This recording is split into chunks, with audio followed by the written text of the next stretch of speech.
Bonjour à tous et bienvenue dans cette nouvelle vidéo sur la chaîne Maison Atto. Aujourd'hui je vous propose de découvrir comment créer cette couronne de Noël en macramé avec quelques branches de sapin et quelques éléments de décoration.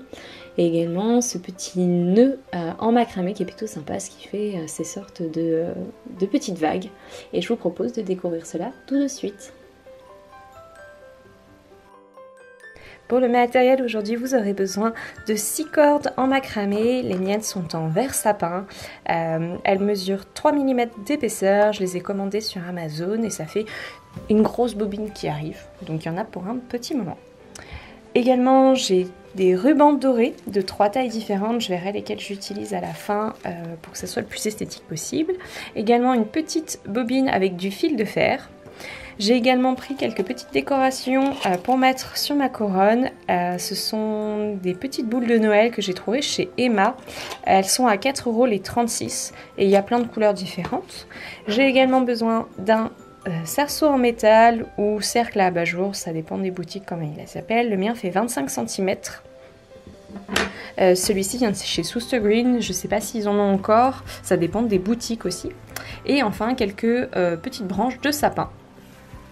Au niveau du matériel, on est tout bon. Ce que je vous propose, c'est qu'on commence tout de suite la création.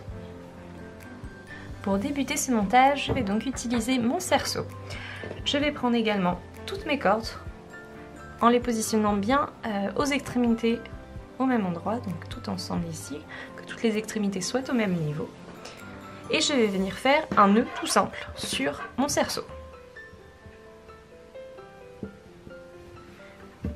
Je le serre bien. Une fois que ce nœud est fait, je le glisse un tout petit peu plus haut. Et je vais prendre une pince, un morceau de scotch, une pince à cheveux. C'est juste pour le fixer temporairement, éviter en fait que le nœud glisse le long de notre cerceau. Une fois que c'est fait, je le positionne sur un côté qui m'intéresse pour pouvoir commencer le tissage. Je vais même venir le fixer avec un tout petit bout de scotch. Je viens donc fixer un tout petit morceau de scotch ici pour éviter qu'il bouge trop. Et je vais pouvoir commencer, je vais peut-être même en mettre un deuxième, un peu plus bas. Et je vais pouvoir commencer mon tissage. Il faut quand même que je puisse le soulever un minimum. Alors là, ça sera très bien, voilà.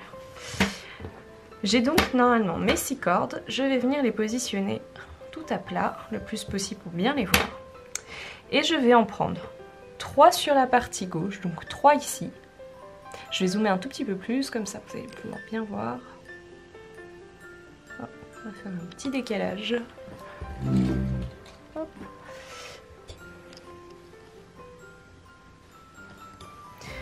Je vais donc prendre 3 cordes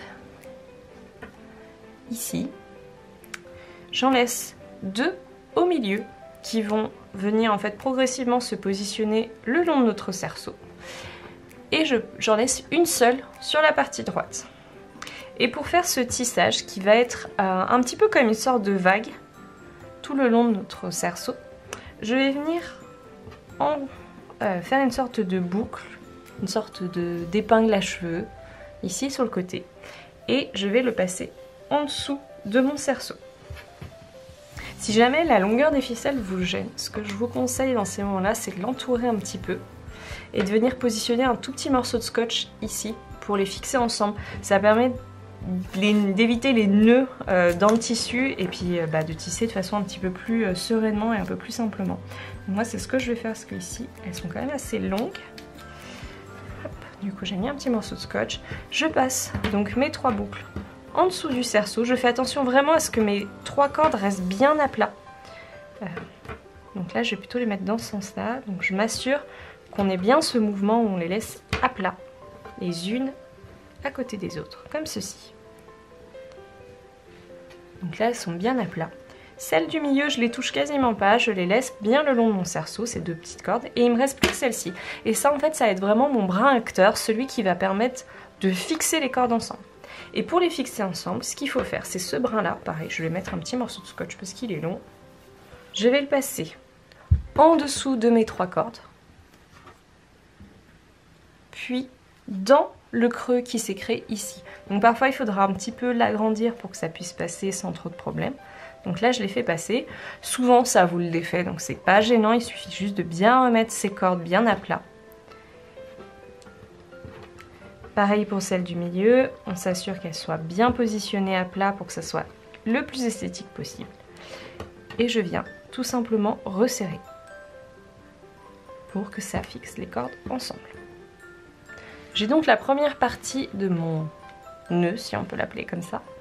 Et en fait, le principe sera toujours le même dans un sens et dans l'autre. C'est-à-dire que maintenant, je vais faire la même chose, mais dans l'autre sens. Donc je fais attention à ce que mes cordes restent bien à plat. Donc là, elles sont bien à plat.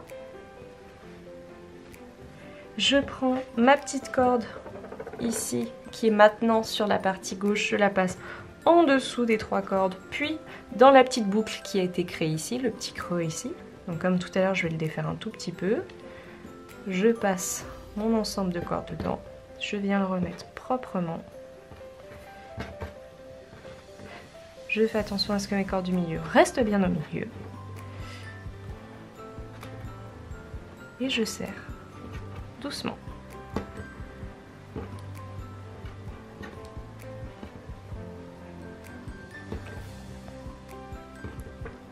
Une fois que ce deuxième point est fini, et ben je recommence et en fait on va faire comme ça tout au long de notre cercle jusqu'à arriver de l'autre côté. C'est un point qui est somme toute relativement simple, il demande juste un petit peu plus de patience, qu'il faut vraiment faire attention à ce que les fils restent bien à plat et c'est le fait qu'elles soient bien à plat et bien positionnées qui rendra ce nœud très esthétique en fait sur la couronne et qui lui donnera un peu ce sentiment, cette notion de vague. C'est vraiment ce côté-là qui est très technique, donc ce que je vous conseille c'est de faire un peu comme ce que j'ai fait ici, c'est-à-dire de vous mettre à plat. Ça permet vraiment de positionner les cordes plus facilement. Et après quand on serre, voilà, une fois que c'est serré, ça bouge plus. On fait juste comme je dis à chaque fois, bien attention que la corde au milieu se mette, mais c'est pas la plus dure à, on va dire, à utiliser. Et on continue, on passe toujours bien ces cordes là derrière le cerceau, hein. Passe vraiment derrière le cerceau, jamais dessus, sinon bah, ça donnera pas le rendu qu'on souhaite. Donc là, hop. Ici j'ai à nouveau mes 3 cordes, les deux au milieu, bah, elles bougent quasiment pas. On prend toujours celle qui est seule, je la passe toujours en dessous des 3 cordes, et puis par-dessus. Donc vraiment là, dessus les 2 cordes, dessus le cerceau, puis dans la boucle.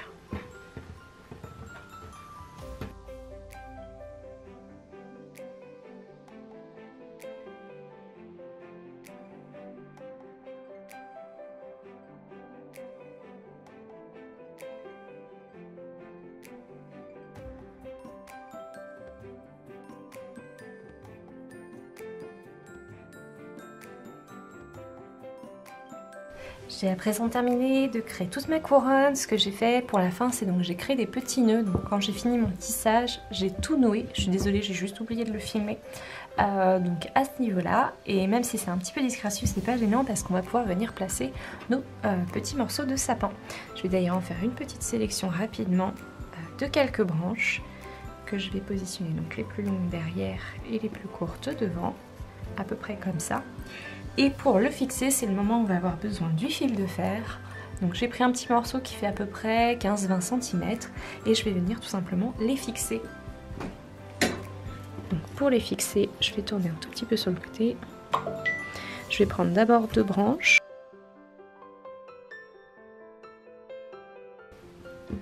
Et je vais enrouler autour des branches et du cercle pour vraiment les fixer ensemble.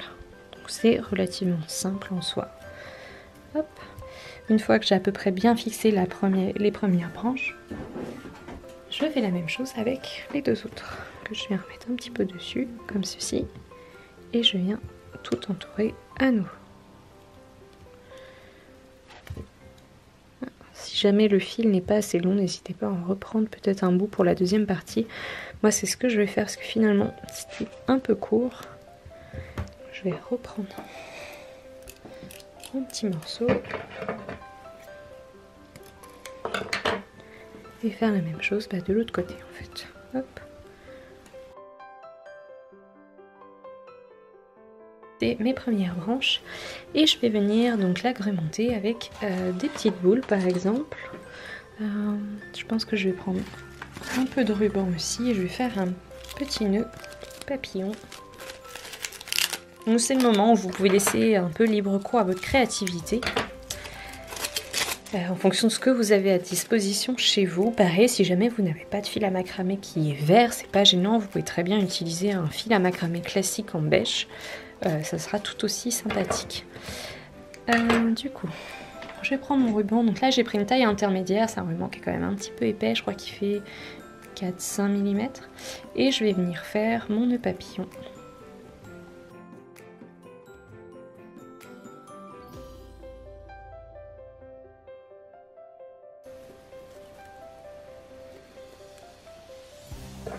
Ensuite, je vais venir couper hop, ici et ici. Je vais le positionner ici avec, je pense, des petites boules. Et pour faire ça, je vais utiliser principalement mon fil. Vous pouvez également, si vous avez de la colle chaude et que vous trouvez ça plus pratique, le faire à la colle chaude, c'est pas du tout problématique. Pour le nœud, pour le coup, je le prends à l'envers. Je passe le morceau dans le nœud.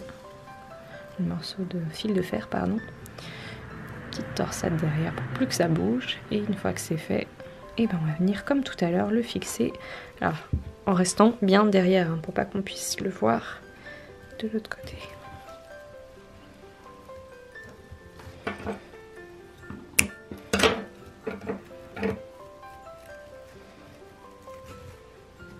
Hop, j'ai ma première partie ici qui est pas trop mal. Hop, on va fermer un tout petit peu plus.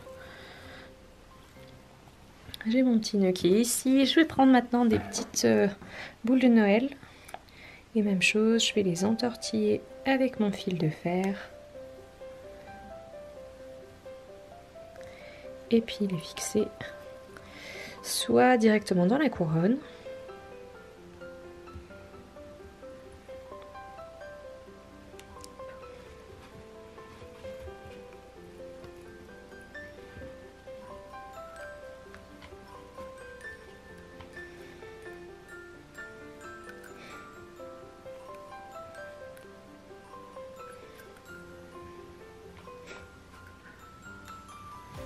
Donc soit en les fixant directement dans la couronne ici, soit sinon vous pouvez les mettre sur les petites branches.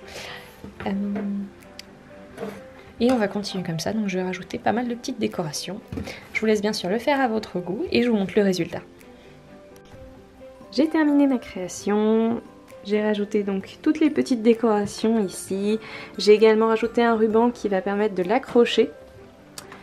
Et donc ma création est à présent terminée. Si jamais vous la réalisez de votre côté, n'hésitez pas à me taguer sur les réseaux sociaux en utilisant le hashtag MaisonAtou. Également j'espère que cette vidéo vous aura plu. N'hésitez pas à vous abonner à ma chaîne si ce n'est pas encore fait. Et en tout cas je vous souhaite de très belles fêtes de fin d'année.